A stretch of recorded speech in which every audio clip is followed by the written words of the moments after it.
They were hanging tar babies on the flagpole. The police had to take us to classes. I persevered and used the legacy of the guys that I looked up to in the Rucker. Rucker 50 is a movement.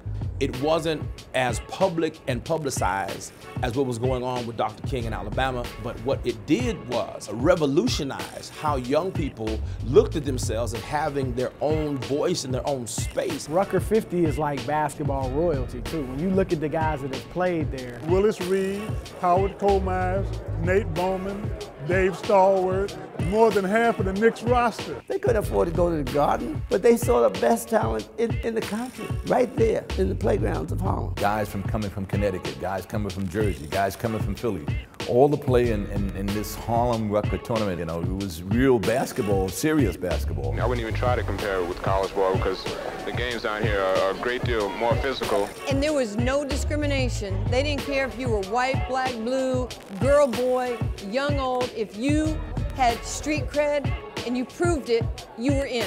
The impact it had on the NBA just shaped the NBA on how the game was and is played. It was just packed, you know what I mean? And everybody was going to be out there watching the best.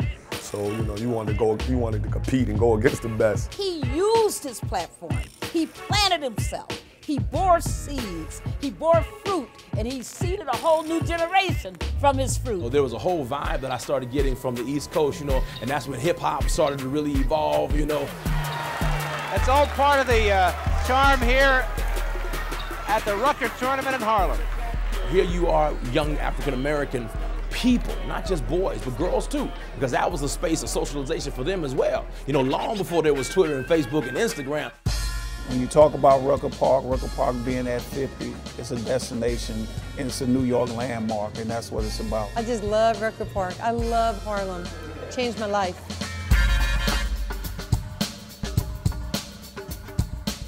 A half a century of complete legacy.